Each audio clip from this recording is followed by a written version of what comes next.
বিয়ের রাতে বলে যে তুমি কি করছো আমাকে বলো, আমি কিছু বলবো না কাউকে, তোমাকে মাফ করে দেবো। বলে যে আমি 7 জন লোক, একজন লোকে শুধু ছিলাম। বলে যে কয়বার ছিলা? মেয়ে বলে যে না শুধু একবার, সত্যি বিশ্বাস করে নেন।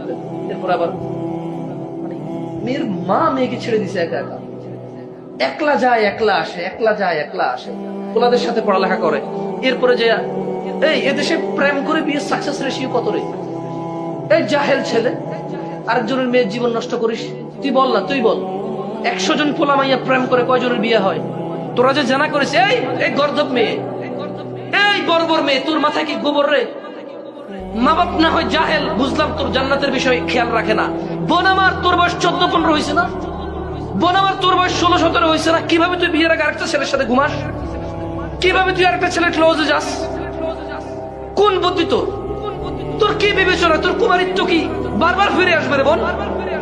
মারা গেলে মানুষ কি ফিরে আসে? তোর কুমারিত্ব কি বারবার ফিরে আসবে? তুই কিভাবে আরেকটা ছেলের কাছাকাছি যাস বিয়ের পূর্বে? কিভাবে একটা ছেলেকে তুমি অ্যাক্সেস দিস তোকে ধরার, ছোঁয়ার? এই দেশের জানাবে বিচারকে প্রেম বলে।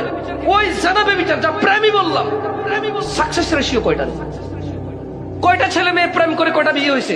তা তোরা যে প্রেম করে জানাবে বিচারে লিপ্ত হস, স্বামীকে কি জবাব দিবি রে বোন আমার? পারবি, কোনো চিন্তা নাই। নির্লজ্জ বেহায়া হিজড়া ছেলে, ব্যক্তিত্বহীন ছেলে, যাকে দেখে তার পরিবার ভয় পায় না। যদি এই ছেলে যদি কোনো কুমারী মেয়ে না পায়, এই ছেলে যদি বুঝতে পারে যে এর বউ বিয়ের পূর্বে কারোর সাথে শারীরিক সম্পর্ক করছে, এ কিডনি বিক্রি হলো তালাক দিবে, কিডনি বিক্রি করে হলো তালাক দিবে।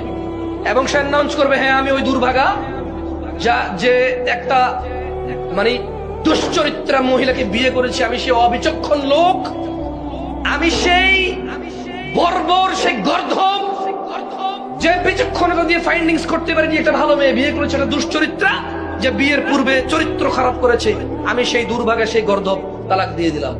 তাহলে যে আমার কি হবে, সমাজ কি হবে? তুই ছেলে রে বেটা, তুই পুরুষ, আমার কি হবে?